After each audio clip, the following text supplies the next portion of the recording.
Hey everyone, obviously another change in scenery. So I keep telling everybody that it's always constantly changing and there's always a bunch going on. But basically what we're doing is we're actually moving all of the reptiles, with the exception of quarantine, over to the big shop warehouse. So that way all of the reptiles will be in there. We're working on climate control for the more cooler weather reptiles and blah, blah, blah, blah, blah.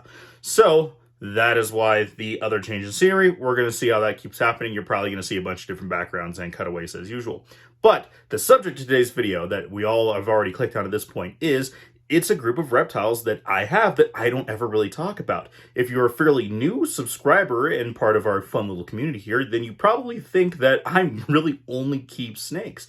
But I actually keep quite a few different species of reptiles. And to be completely honest with you, I've actually slimmed down the total number of species and the amount in general, specifically of lizards, invertebrates, and amphibians, because if anyone has kept any large collection of animals, be it reptiles, dogs, horses, small mammals, whatever, then you know that a lot of different care makes it much more difficult to keep up with and very complicated to do. So to streamline the process and to hopefully give other people that can better appreciate them, we've started to slim down the number of species and the number in general of reptiles that we keep. So that way we're streamlining mostly to more snakes, and we've really come down on the amount of species and total number of lizards. So for the few remaining that we have, which is still probably quite a few for some people, here we go. Let's check these guys out. To start things off with, we have to talk about Remus, our yellow Ackie monitor. He's an adult. We got him as one, technically a rescue. He is, if you look closely, you can see he's missing a few fingers, and that is because he was kept like a bearded dragon. Ackie monitors are from Australia.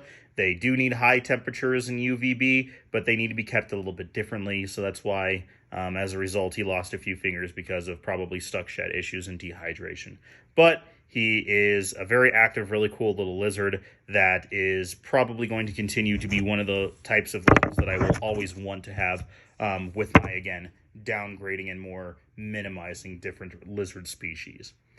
After that is our very, very angry bearded dragon. The meanest bearded dragon in the world is what I tell people.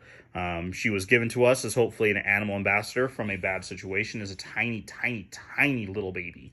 Like I thought almost a runt, and she's still very small for her age too.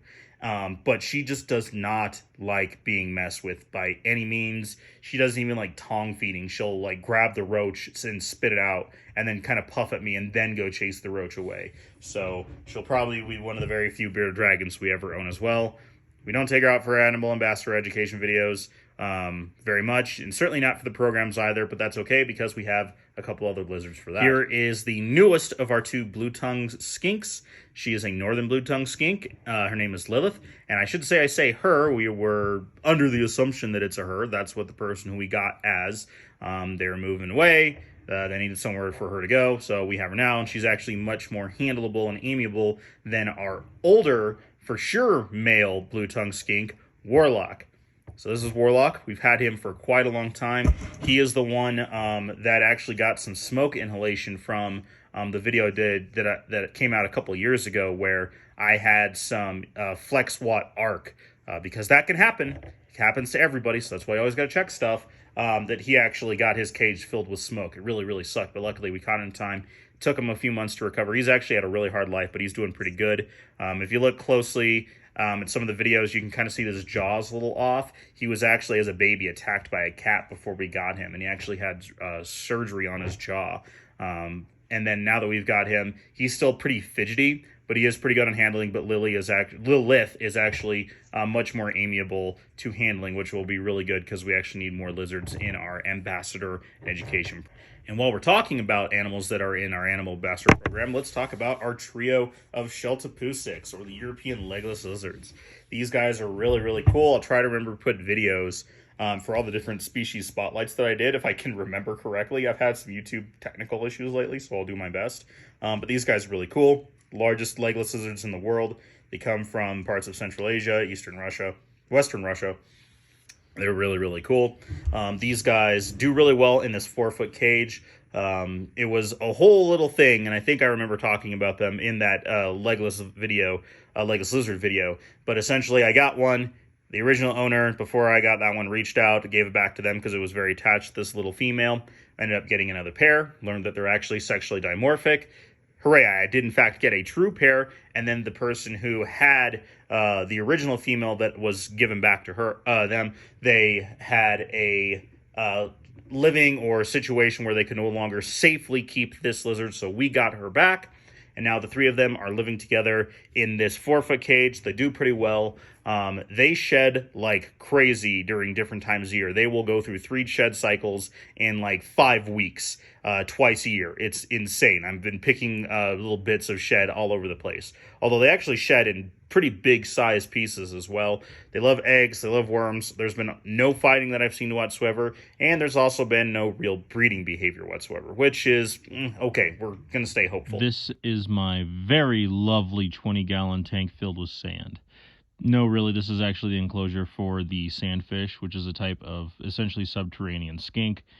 They live almost entirely under the sand, and about the only time you'll ever see them is if you're not keeping them correctly, and I'll be doing a full species spotlight on them soon. If you've been following along with a lot of the more recent videos, then you've probably heard me or you've seen our 3 iguana species. Well, 3 iguanas, 2 different species. The red-green iguana being Queenie, the blue-green iguana being Azuli, and then our rhinoceros iguana, Kaiju.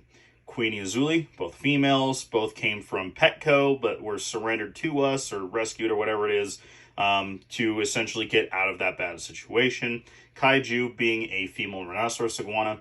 They all do, I know, this is terrible to hear, they all do cohabitate and live together, but they've all been doing so successfully for the last 4 years in a very large and oversized enclosure with multiple hides and, not hides, but multiple perching spots, multiple basking areas, and plenty of a diverse diet. This is a guy that I do not talk about very often. He is really cool, but I don't really talk about him too much because he's just interesting. When we got him originally, this is Apollo, our black and white Tegu. He was really great, and he still is. We used to hand feed him, very amiable. He would come when he was called to a degree, like patting on the floor. He would come over to us. But since we moved him into this much larger enclosure, he's gotten much more food motivated and a lot more overzealous with his feeding behavior, which isn't great because they have very, very sharp teeth and very, very strong jaws. He's gotten me a couple times. It's been years since that happened because he's about 7 years old as well. It's been a long time since it happened, but I now tongue feed him and he pretty much just kind of hangs out all the time. He also had a little bit of a jaw issue before we got him, and it never really fully went back to normal. That's why you can see it almost just like it's slightly off, but he's a good little dude. He's probably the last big lizard that we'll ever have as far as like the larger sizes go, just because they do take a lot of time, a lot of space. The incredibly generalized thing, which again, as previously mentioned in the beginning of the video, it's just a whole lot to deal with. And so he will be probably the last of the large lizards that we'll have. And then here is our leopard gecko. Yay! Leopard geckos. These guys are really, really cool, but they probably will never be a time where I will seek out a leopard gecko. This girl is the last of 3 that were given to us a number of years ago while we were still in Denver. The person couldn't take care of them very well, and we received the 3 of them, and we all know how reptile rescues go. We've talked about that in the past, right? So they were not in good shape to begin with. Incredibly dehydrated, very malnourished, MBD in all 3, and now 6 years later, this is our only surviving girl of that group. You can tell that she still has MBD. You can't cure it. You can halt its progress, and you can keep them healthy and maintain a really good balanced varied diet with added vitamins and calcium supplements. So that's our little girl. She's our little rescue leopard gecko. I love her to death. And actually, she'll be moving to a new enclosure very soon. The enclosure that I had her in, not the best. It's fine. It works really well for her, clearly, but I could do much better. And there will be a video of her coming out very soon after that. Next up are our African fat-tailed geckos. These are our geriatric geckos. These ones have gotten me into some trouble on YouTube. I put them for several reasons. So the first of all is that I had a reverse trio where I had 2 boys and 1 girl. It wasn't supposed to be. It was supposed to be the traditional kind with 1 boy, 2 girls, but It wasn't. And the other one was the several videos I was putting out there was to show them the enclosure that I was using was honestly too small. It really was. We've had the conversations. We're going from there. They're in this much larger kind of very built out 40-gallon, which I had to kind of tear apart a little bit because the way I set this up was to allow them to exhibit lots of behaviors of going in and out of crevices and burrows and caves. But that's neither here nor there. These guys are old. We got them as tiny little babies, and they are 12 years old.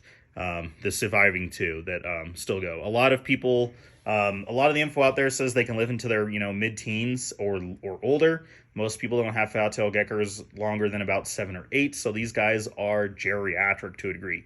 They do seem to be so. They're obviously healthy, as you can tell, but they do move around a little bit less than they used to.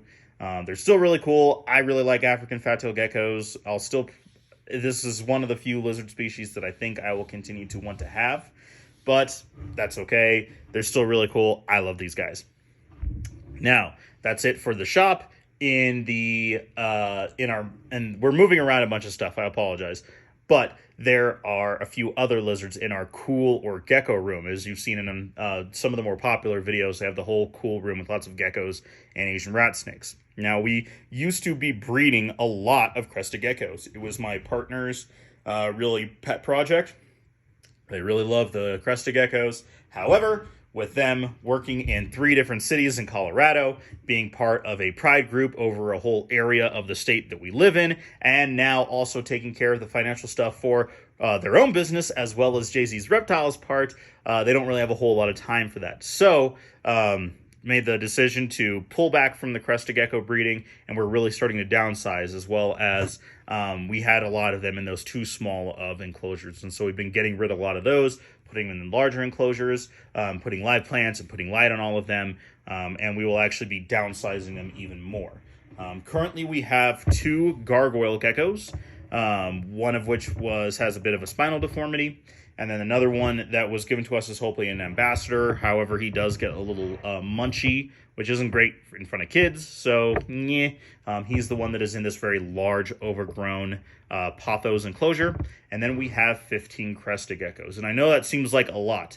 And you're right, that is a lot. But at one point, we had over 30 that we were actively breeding. We did produce little baby cresties. But again, moving away from that, downsizing them, giving them to people as pets because they're now, quite a few. Some of them are over 4 or 5 years old. So these guys are adults, pets only, and that's kind of what we're slowly going down to. People will be able to appreciate them. We also have our Crimson Day Gecko. Originally, we had a pair. Unfortunately, this one's friend got egg bound, so now we just have this girl who is a complete spaz and freaks out every time I do anything other than Mr. Cage down. In addition to the giant Crimson Day Gecko, we actually have this male Standings Gecko. We actually got a pair that I thought I screwed up and got 2 boys because they were actually fighting a fair bit, and I separated them more than once. But we actually turned out that one was laying eggs, and then eventually we lost her, probably due to egg binding as well, which super stinks. But that's why we just have our one last Standings Gecko. And then last and certainly not least, what we currently have, because again, downsizing and everything, are our green keeled-bellied lizards, or our Gastrophilus. These guys are really cool. They're kind of like green tree monitors, where most of the body length is tail. They're very active. They're diurnal. They are mostly insectivores, but they will eat like the Pangea diet. I do the Pangea diet with bugs in them for the cresties and gargoyles, so they get the same thing. They're really fun, they're really silly, and they have this kind of really cool habit of sticking their tongue out as a defense. These 2 have never done it. They just mostly either run away or just try to bite me. So hopefully you guys enjoyed this video. Again, as I said before, I don't show off lizards too much, as well as I am downsizing them again. But hopefully you enjoyed today's video. Stay tuned for more reptile content. Please like and subscribe if you can. Hit that bell notification. Check out some of the really cool playlists that we've done, and stay tuned for more reptile content. Hope you're having a great day, and we'll check you next time.